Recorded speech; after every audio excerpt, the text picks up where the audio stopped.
അള്ളാഹു സുബ്ഹാനഹു വതആല മനുഷ്യനെ പ്രലോഭിപ്പിക്കാൻ വേണ്ടി ഒരു ജാതിയെ, പിശാചിനെ, ഇബ്ലീസിനെ സൃഷ്ടിക്കുകയല്ല ചെയ്തത്. മറിച്ച്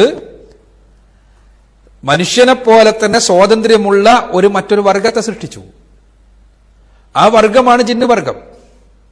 ആ വർഗത്തെ സൃഷ്ടിച്ചത് നമ്മുടെ അന്വേഷണങ്ങൾക്ക് വിധേയമല്ലാത്ത രൂപത്തിലാണ്. മനുഷ്യന്റെ അന്വേഷണങ്ങൾക്ക് വിധേയമല്ല മലക്കുകളും ജിന്നുകളും വന്നു. അതുകൊണ്ട് തന്നെ അവ അഭൗതികമായ സൃഷ്ടികളാണ് എന്ന് പറയാം. മനുഷ്യന്റെ അന്വേഷണത്തിന് വിധേയമല്ലാത്ത ജിന്നുകൾ, പക്ഷെ അവക്ക് സ്വാതന്ത്ര്യമുണ്ട് മലക്കുകളിൽ നിന്ന് വ്യത്യസ്തമായി. ദൈവികമായ വിധിവിലക്കുകൾ സ്വീകരിക്കാം, വിധിവിലക്കുകളെ തള്ളിക്കളയാം. ഈ സ്വാതന്ത്ര്യമുള്ള ആളുകളിൽ ഒരാളെ അള്ളാഹുവിന്റെ കൽപ്പന അനുധാവനം ചെയ്യുന്നതിനു വേണ്ടി അള്ളാഹു കൽപ്പിക്കുന്നു. അയാളുടെ അഹങ്കാരം അനുവദിക്കുന്നില്ല അള്ളാഹുവിന്റെ കൽപ്പന അനുധാവനം ചെയ്യാൻ. അപ്പോൾ അള്ളാഹു അയാൾക്കുള്ള ശിക്ഷ നൽകുന്നു. അയാളെ അള്ളാഹുവിന്റെ സദസ്സിൽ നിന്ന് പുറത്താക്കുന്നു. പുറത്താക്കുന്നതോടുകൂടി അയാളാണ് പ്രഖ്യാപിക്കുന്നത്, ഞാൻ മനുഷ്യരെ പ്രലോഭിപ്പിക്കുവാൻ വേണ്ടി പരമാവധി പരിശ്രമിക്കുമെന്ന്, അതിനുവേണ്ടിയുള്ള മാർഗങ്ങൾ ഉണ്ടാക്കുമെന്ന്. അങ്ങനെ പ്രലോഭിപ്പിക്കാൻ പരിശ്രമിക്കുമെന്ന് പറഞ്ഞപ്പോൾ തന്നെ അള്ളാഹു സുബ്ഹാനഹു വ തആല കൃത്യമായി പറഞ്ഞു, അങ്ങനെ ചെയ്താലും അള്ളാഹുവിന്റെ നിയമനിർദ്ദേശങ്ങൾ അള്ളാഹു അവതരിപ്പിച്ചുകൊണ്ടിരിക്കും. ആ നിയമനിർദ്ദേശങ്ങൾ അനുധാവനം ചെയ്യുന്ന ആളുകളെ ഒരു രൂപത്തിലും വഴിതെറ്റിക്കാൻ നിനക്ക് സാധ്യമല്ല. ഒരു രൂപത്തിലും വഴിതെറ്റിക്കാൻ കഴിയില്ല.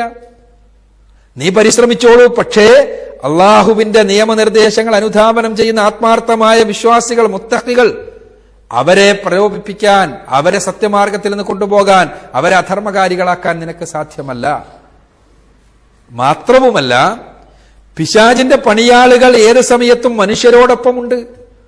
മനുഷ്യർക്ക് റസൂലുള്ളാഹി സ്വല്ലല്ലാഹു അലൈഹി വസല്ലം പറഞ്ഞു, മനുഷ്യരോടൊപ്പം ഒരു പിശാചിന്റെ കൂട്ടാളിയുണ്ട്, ഒരു ജിന്നുകളിലുള്ള കൂട്ടാളി. ആ മനുഷ്യനോടൊപ്പം അവനെ വഴിതെറ്റിക്കുവാൻ വേണ്ടി പരമാവധി പരിശ്രമിച്ചുകൊണ്ടിരിക്കുന്നു.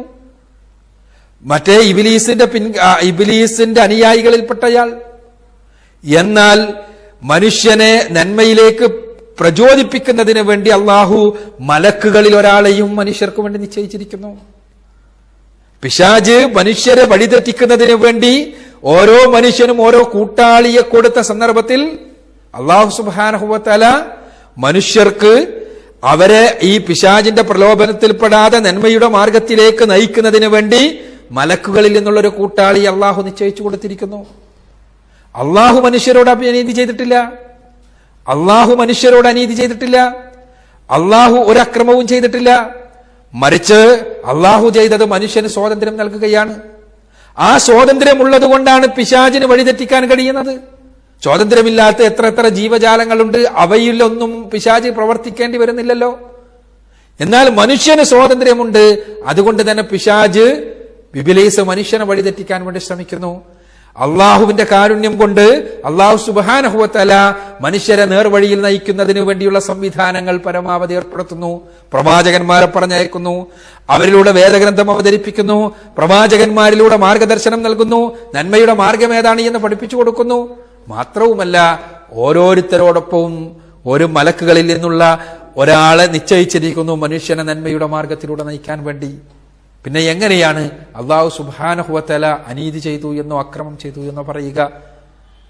അക്കാര്യം നമ്മൾ കൃത്യമായി മനസ്സിലാക്കണം എന്ന് അഭ്യർത്ഥിക്കുക.